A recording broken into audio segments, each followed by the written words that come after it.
What's up, everybody? Thralls Metal here once again. I'm Necrotic Nick, and I have an album review for you. So, one that I definitely have on my radar because I've been a long-time fan of this band was the newest offering from Misery Index, Complete Control. This comes out this month on Friday the 13th on Century Media Records. This is actually their first record with Century Media. They were on Season of Mist and Relapse. They've kind of bounced around in terms of record labels throughout their career. Formed in 2001 in Baltimore, Maryland when Jason Netherton left Dying Fetus. This is their 7th full-length overall, and this band has pretty much always been known as kind of a death grind band, but here lately they've taken a bigger shift more towards death metal. Though the grind elements are still there, it's definitely more of a death metal band now. And honestly, this is one of the earliest reviews we ever did on the channel. We reviewed their last album, Rituals of Power, and I think that was like maybe the second or third review we ever did. And don't go back and watch it. It's probably cringy as fuck because we didn't know what we were doing. Not that we really do now, but I think we're better at it now, maybe? I don't know. I'm not a fan of watching the older videos. But I'm always stoked to hear new material from these guys just because in terms of just explosive, aggressive bands, this band just seems to like latch onto a certain part of my brain that just kind of embodies everything rage and anger.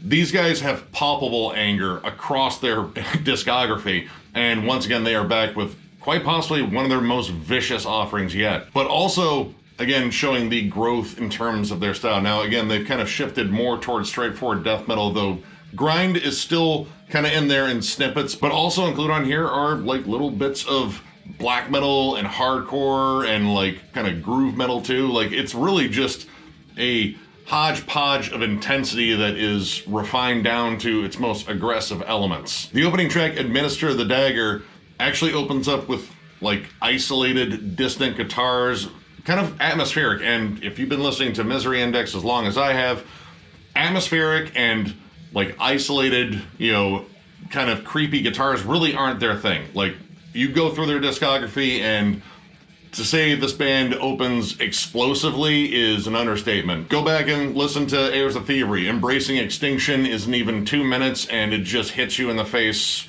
right away. There's no build-up, it just detonates. This takes its time to build up to get to the big crawling riffs, the blast beats, the intense vocal trade-offs, which is something I think they've done possibly better than they ever have on here.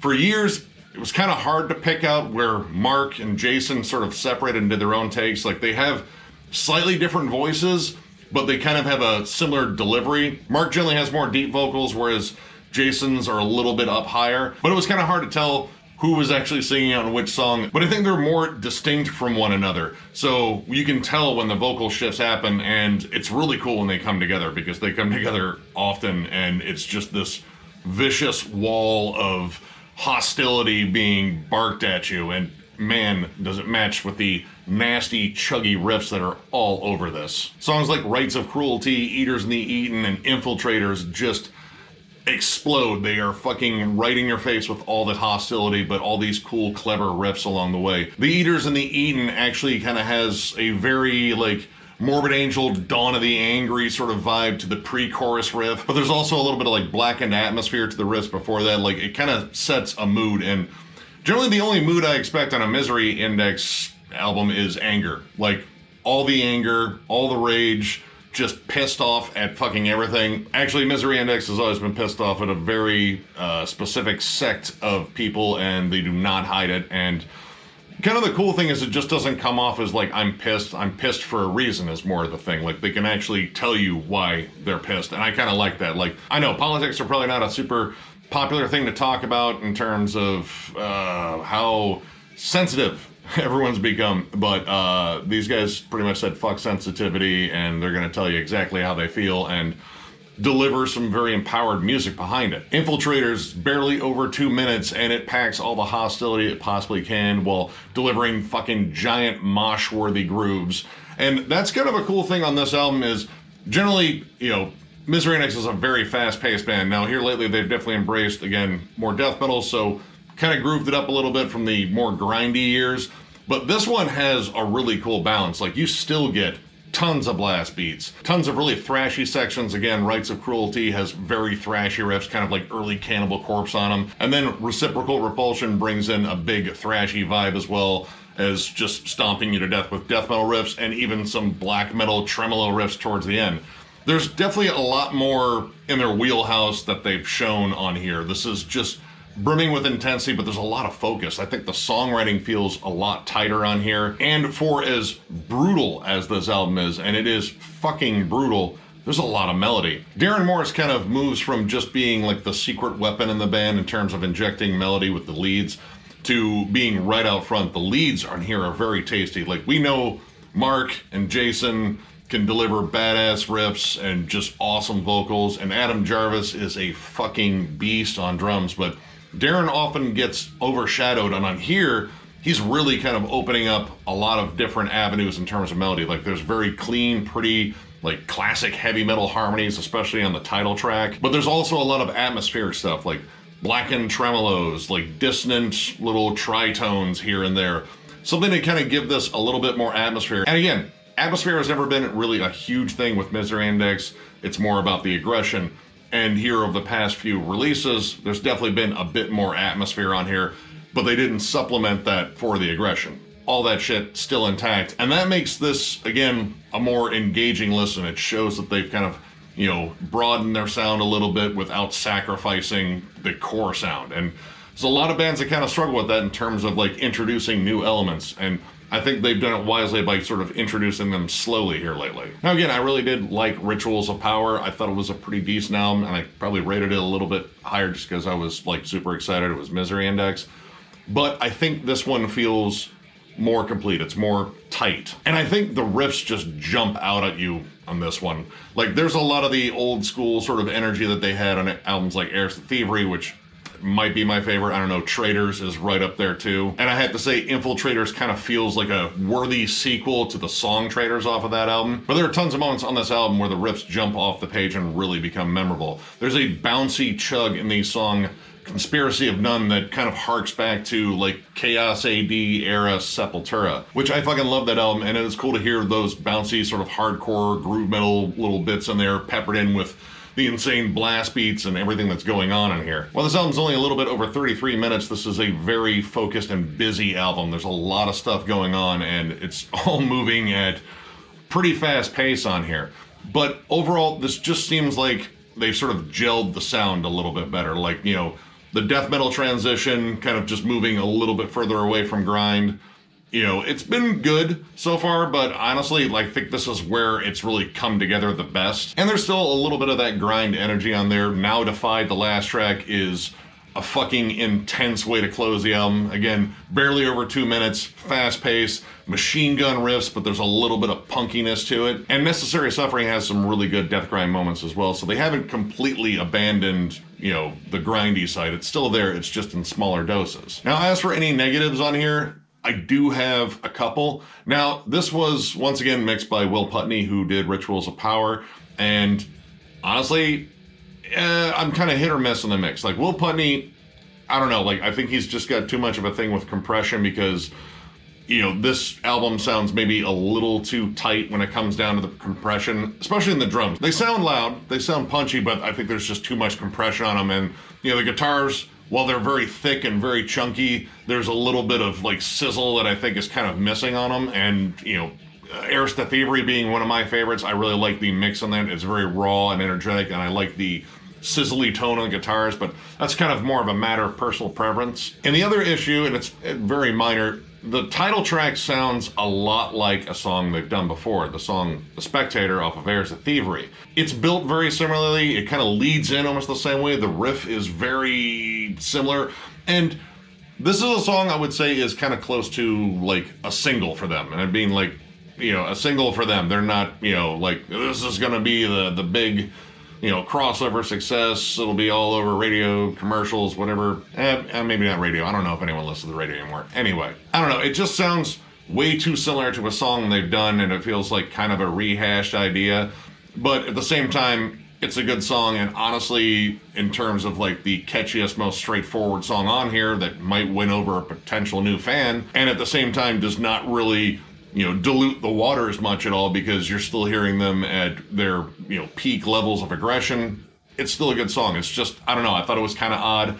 Me being a longtime fan, I picked that out immediately, but at the same time, it doesn't hurt it very much because this album is flat out badass. I actually ordered the special edition of this and it got here early, so I've had time to sit down with this, and I dig it. Misery Index fucking strikes again. So overall, I'm gonna give this 4 stars. This is a legit banger, another banger from a band that pretty much writes nothing but banger albums, at least in my opinion. I don't know, I might be just being a big fucking fanboy. But pretty much if you like riffs, if you like fucking just nasty high octane death metal, a little bit of grind, and maybe some blackened atmosphere too, this band wraps all that into a nice, aggressive, punch you in the fucking face package, and it's fucking great. Yeah, I might not really dig the production as much, but honestly, it's about the songs for me, and the production didn't keep me from enjoying the songs. I think this album flows really well. It never loses momentum at any point, and there's a nice variety in terms of the pacing. Absolutely love this. If you're a longtime fan of Misery Index, there's a good chance you pre-ordered it like me. But if you didn't, and you slept on it for whatever reason, go get it. It's absolutely awesome. I strongly recommend this for just fans of death metal in general. So if you're not familiar with this band, this is not a bad jumping on point at all. And if you do jump on this point, I strongly recommend going through their entire back catalog and jamming those albums, because I think they're all pretty fucking awesome. All right, before I do the closing spiel here, I definitely want to talk about something that's probably on all of our minds right now, and that is the recent and tragic passing of Trevor from Black Dahlia Murder.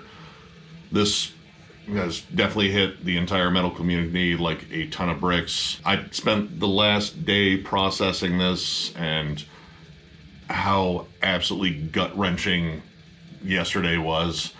And I can only imagine what his family, his friends, his bandmates are going through, and my heart goes out to them. Trevor was an awesome human being. He was a fantastic frontman.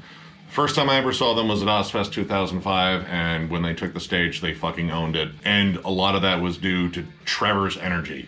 Like, in terms of a frontman, he literally had everything you wanted. He engaged the crowd, he was funny, he was endearing. He seemed larger than life on there.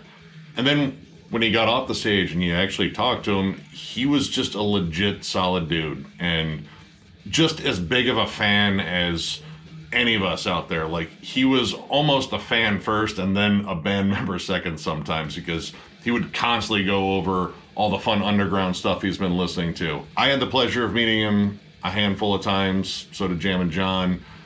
Great guy, and he will be sorely missed.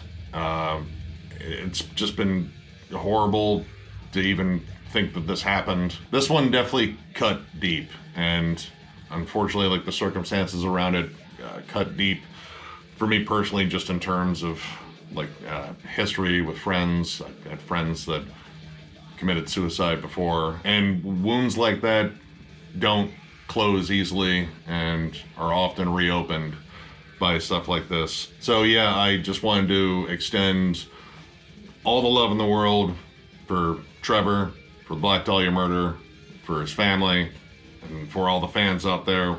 We're all grieving, we're all processing, but keep them in your heart. Because honestly, like, anytime you go to a show or a record store and you see some cool shit you like, or you engage in a conversation with some metalhead you just met because their fucking t-shirt's cool, that's like a little bit of like the Trevor spirit. That's kind of his thing. Like, he sees a cool shirt, he wants to spark up a conversation. Never let go of that. That's a little bit of the Trevor spirit. And never let go of all the positive memories you've had of him.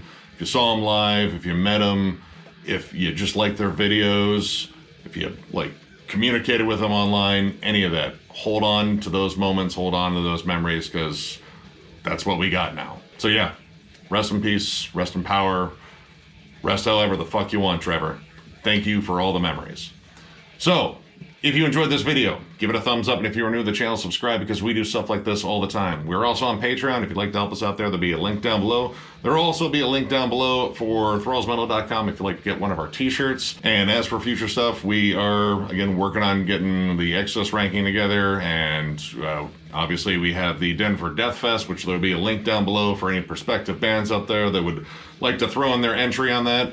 We gotta kind of round out a list. Again, I'm not the guy to talk to about this because I'm not the one that knows everything about it. But I know if you're a band, that's the link you want to click and fill out a form. And when things are more cemented and we know more, we'll start putting out like some updates. But for now, links down below. Fill out the form if you're a prospective band. We'd love to hear from you.